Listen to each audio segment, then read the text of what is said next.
afternoon, viewers. Welcome to the New Year edition. And this is the first cross talk show of the year. And it's so hot outside. I have to do away with my jacket, but it's cool in here. Why? Because next to me is a cool legend. That's one of the coolest I have known. This is we are talking about Matthew Robinson, the legendary. I would say that again, legendary pictist and now Cambodian film producer. We are talking about Doctor Who is and just some of it. So if you are a bit the followers, a fan of British TV show or movie, you know Matthew Robinson. If you are a Cambodian fan, you may not have heard his name, but if you are born in 90 or grow up in the 20, you must know Lucy Jiwet, the Taste of Life, the HIV educational drama, and here's next to me is the man behind it. So welcome to our show. Well, thank you very much for asking me here to the Khmer Times. I like your newspaper. It's a great honour to come here, and it's a great honour to be the first show of 2024. Thank you so much. Thank you for asking me. It's the first show of the year, and we have one of the first, I would say one of the first, I think the first film, British film you something, however, become a Cambodian. If I'm not mistaken, that was like 2 years ago or something. Oh, Angelina Jolie, maybe? Yeah. Angelina Jolie, I think she's Cambodian. I said British. Well, she's probably got that nationality too, I guess. What years again did you become a Cambodian citizen? 3 years ago. 4 now, but 2020 I got the honour of getting my citizenship and my proudest possession, which is a Cambodian passport, which is very useful at airports, I have to say. And not only that, I get $2 refund when I fly to Siem Reap, which I do every month, and I get $7 refund if I go abroad. So it's well worth having, I have to say. But how long have you been in Cambodia? Well, I arrived in the end of May 2003, so it's 20 and a half years, coming up for 21 years. So, ladies and gentlemen, for years now, Matthew have been running the Khmer Mekong films. Yes. Right? He's the local film producer, and at the same time, produced many, I would say, blockbusters, including The Vanish, and Fear. I love the films. As a film critics, I love those films. But of course, the most memorable project for you, I'm sure, is Sushi Jivet, The Taste of Life. Taste of Life, yes. At the time, I think you were working at BBC at the time, right? Yes, it's a branch of the BBC. It was called BBC World Service Trust, which was the charitable arm of the BBC in London. Not financed by the British taxpayer, but actually funded for each separate project. And the British government gave BBC World Service Trust enough money for that project. But I've got to tell you, Rit, it wasn't just the drama. There was also lots of radio phone-in shows, radio spots, radio commercials, as well as the drama. But it was a big project, and it meant we could spend quite a lot of money on each episode of Richichi Vit, and therefore we could bring quality to it, which is, I think, really important for movies and for TV dramas. I think many people want to know about this. You were working on EastEnder. Oh my God, I love the show. Doctor Who and stuff. So why did you decide to come to this kingdom in the first place? Well, I was working as head of drama, BBC Wales, and that was back in 2000. Wales was okay, but it was a little bit rainy, a little bit grey, and I saw an advert in the BBC newspaper for staff saying executive producer wanted for HIV message drama in Cambodia for a 3-year project, and I thought, well, that sounds really interesting, a little bit more interesting than what I was doing in Wales. So I applied for the job, and after a lot of tough interviews, I got the job, and I flew out here, as I said, at the end of May 2003. I remember, maybe not virtually, but I remember the story. I remember the plot, and of course I remember the actors. Yes. They were legend to me, and like to me, just like the first time in my life that I see like a drama without dubbing. Yes, Yeah. yes. Well, that was the one of the important things, because when I arrived here, I had about 6 months to prepare. And I went to see a lot of movies. I went to see, well, there were only 2 or 3 cinemas then, but I went to see quite a few. I watched TV dramas, and I was actually shocked that you couldn't hear the actors' real voices. It was all dubbed. As you probably know, in those days, there were only 6 dubbing artists. 2 young, male, female, 2 middle-aged, male, female, and 2 old, male, female. And they did all the dubbing in all the movies of all the TV dramas. And at one point, Britt, I saw a movie with 3 young girls in the scene, and it was the same voice for all 3. I couldn't believe it. Okay. So one of the first things I did when I came here was to say, no dubbed voices. This will be real voices from real actors. And I think, unless I got it wrong, that was the first time that the Cambodian audience actually saw actors speaking for themselves. Yeah. Oh well, that for me was revolutionary. Yeah, but 3 years. I mean, of course, you produce an iconic drama.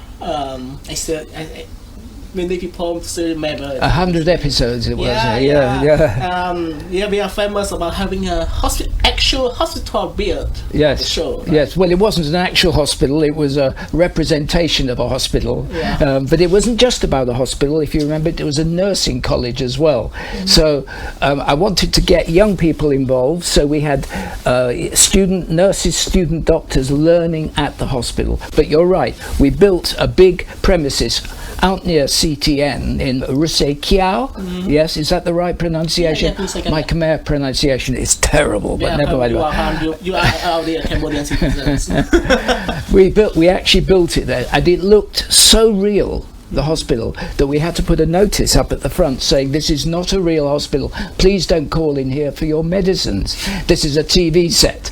So that was quite amusing, I have to say. Yeah. I mean you get your milestone marked, and when you produce reality TV, The Taste of Life, but after that you chose to stay.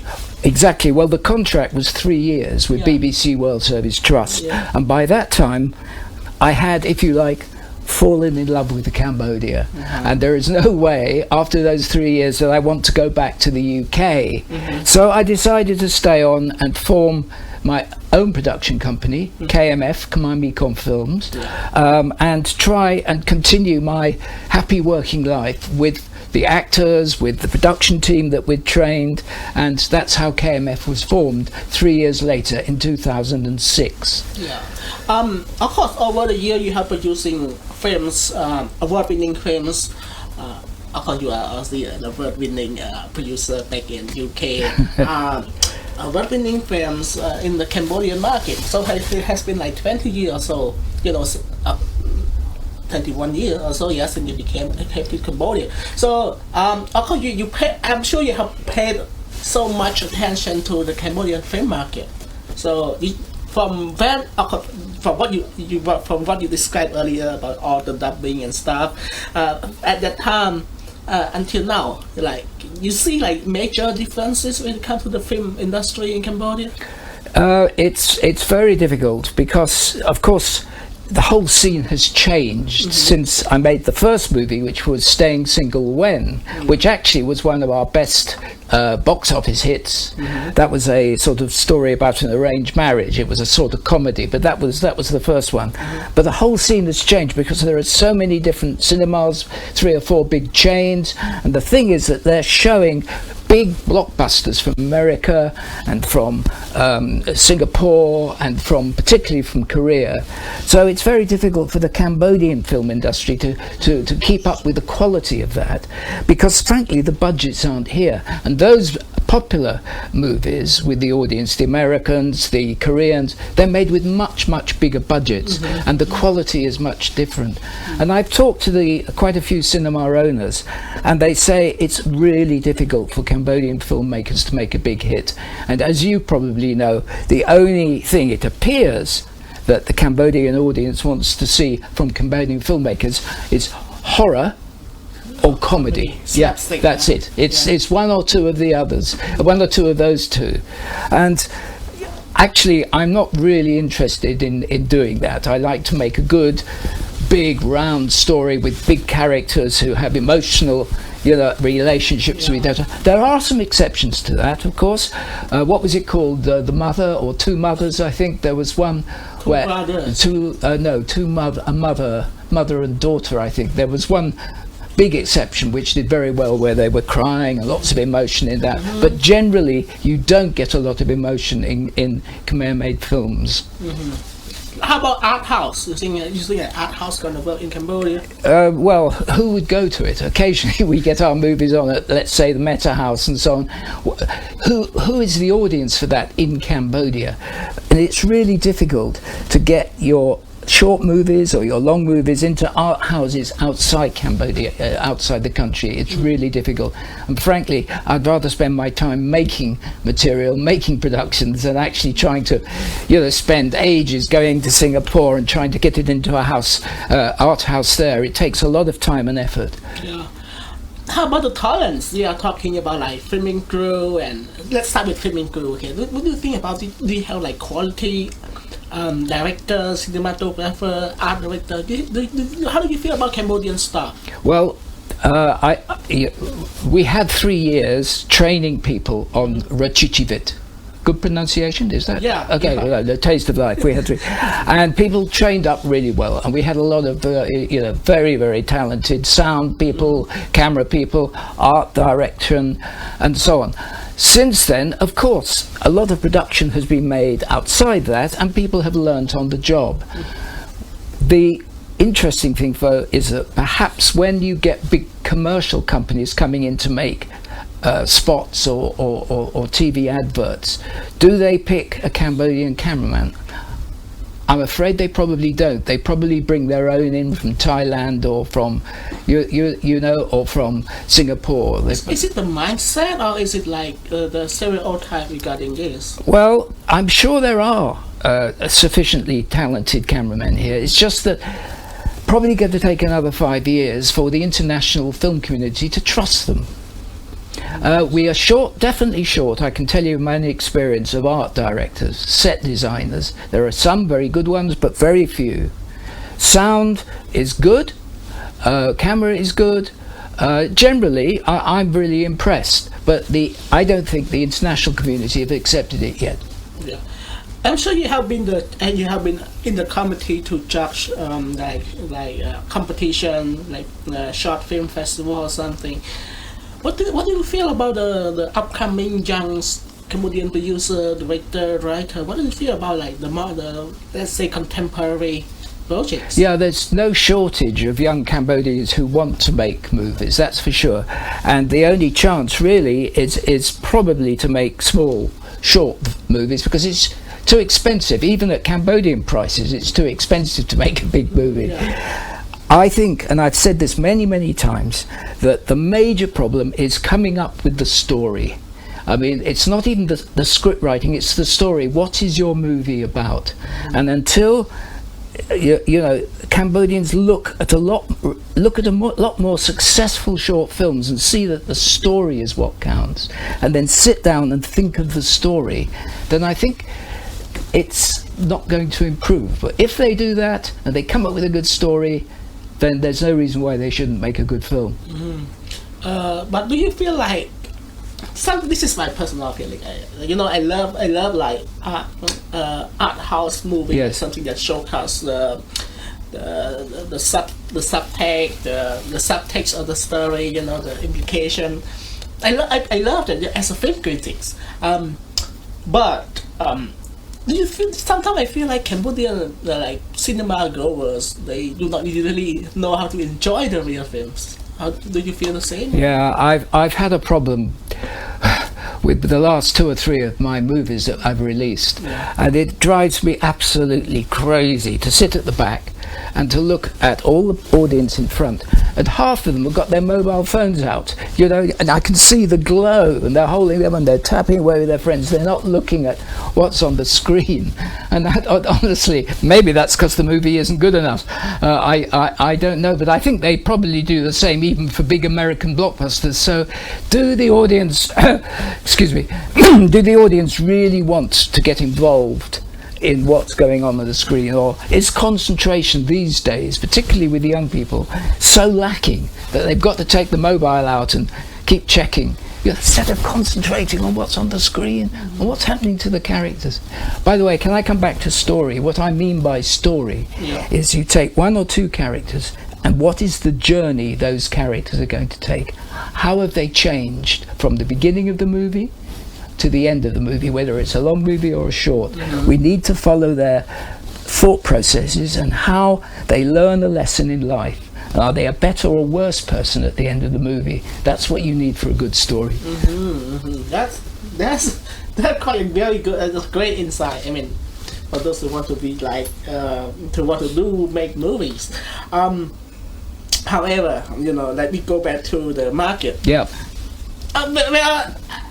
You were right. You were right when you say like now we have like so many cinema chains, but we have TV, of course, and we have more way to screen your movie than ever.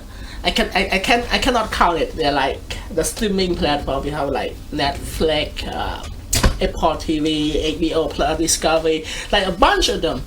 But from what, at least from my investigation, we have like only two films on Netflix. We have, of course, Angelina Jolie, First Kill My Father, and Jailbreak. This is like, the films from other countries, including Vietnam and Thailand, our neighbor. They got their films, their TV show on this streaming platform. HBO Plus is not even available here. This Plus is not even available here. So, how do you feel about it? It's like, are we not good enough? I mean, even the blockbuster that attract a lot of audience in the cinema cannot make it that far. Yeah. So, what do you think? Yeah, well, I'm going to try with two or three of what I think are better movies, and you know, and I'm going to try and get them streamed. I'm going to approach Netflix and who's the other? There's two or three other campaigns, and we'll see if we can get them on there. But again, it's the image of Cambodia at the moment that I think is the problem, and I do think it's going to take 5 to 10 years for the international community to begin to accept this as a wondrous and exciting country, and to want to see the products that young filmmakers and old filmmakers are making, you know? You're not old. Oh, if only, yeah. I don't want to ask you to say on the camera how old you are. Well. No, I'm not. I mean, you're just, I mean, people like you age like wine. Well, But, you know, so from all your time in Cambodia, which one is your favorite film so far that you have made? Well, it's not one I directed. It's directed by Dawn, Chumjam Dawn, which was Fear. Okay. And I really think that was a high quality movie, full of tension and really, really good actors. And Dawn directed it incredibly well.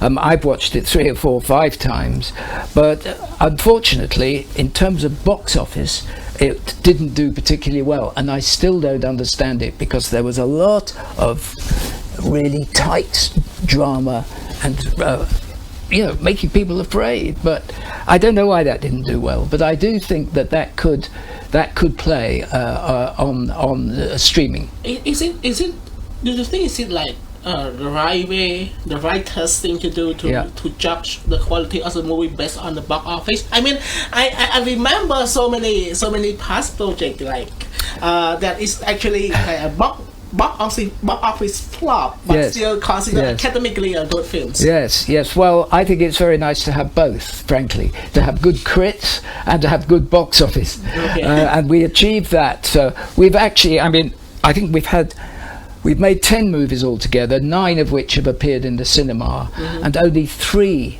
3 of which have actually made money, and not much money. We've got our money back.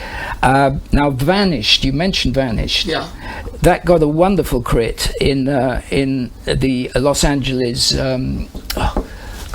old memory, what's it called? Variety give us a great crit. Yeah. We did great box office on that one. Mm-hmm. Our first movie, Staying Single When, we did good box office on that. And of course, Price of Love, which won the best film in 2017 in the Cambodia's film festival, that got us our money back. But the others, like Fear, boom, and King Selfie, which I like very much, the audience just didn't appreciate it at all.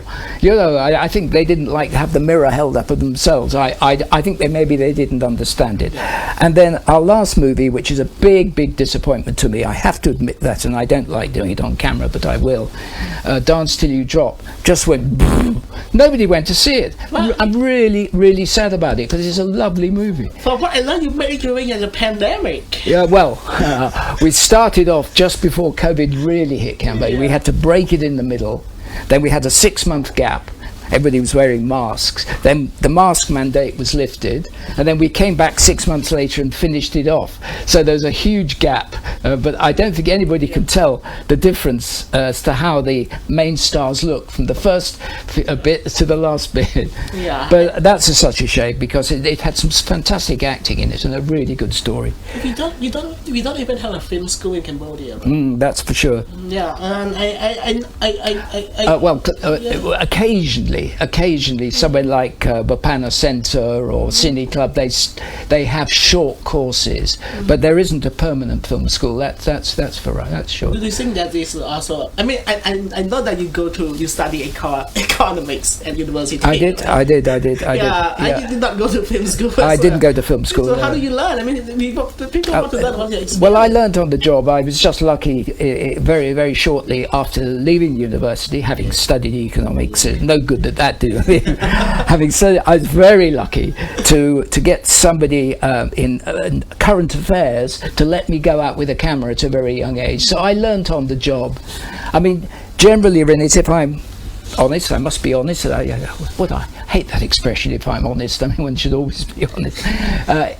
In truth, I'm not a great believer in artistic schools. I don't think you could be trained to be a good writer. I think you need to do it by yourself, read other people's work, teach yourself. The same with directing. If people want to learn to direct, they've got every opportunity. Young Cambodia, you've got the iPhones. You know, you can make, with high quality iPhones, you can go out and make your own little movies, minimal cost.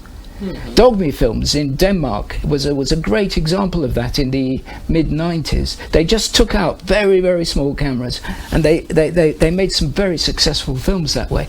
They could do that in Cambodia, learn on the job, learn what is required, and take advantage of the great pool of acting talent. We haven't talked about that too, but one of the great things I've enjoyed about being in Cambodia is working with Cambodian actors who have a natural ability, in my opinion, to create emotion, to create everything you need for a good movie. I don't know why. It's just something about Cambodians that fascinates me. Yeah.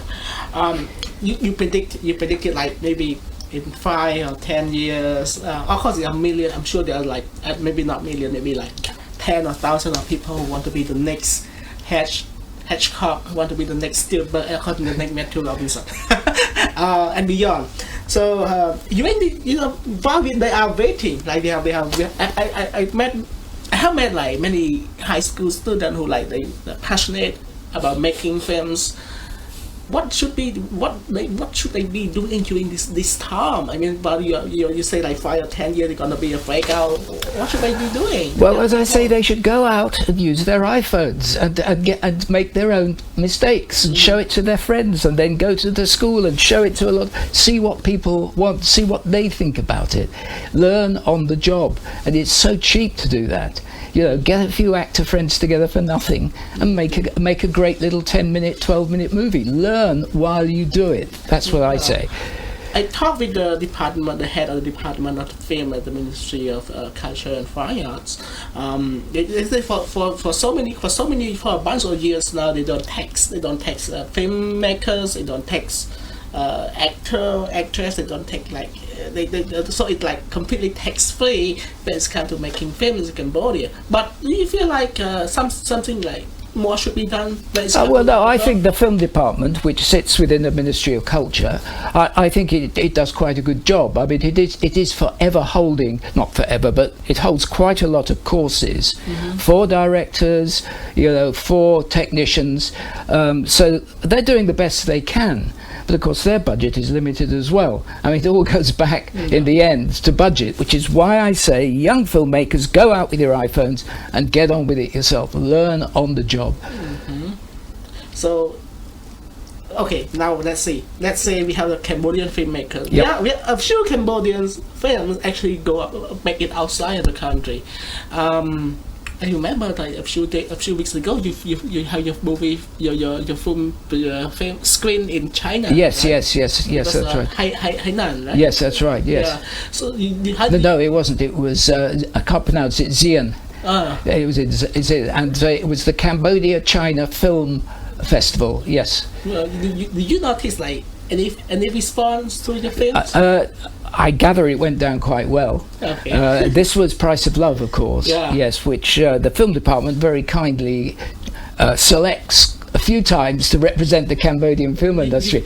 I tell you what, about 4 years ago, it was shown in North Korea, in Pyongyang. Oh, right. And I'm told that they had an audience of 2,500 people watching it, all clapping like that. And of course they do that to the dear leader, so I can't take that as a measurement. But you only the English subtitle, or you put in Chinese as well?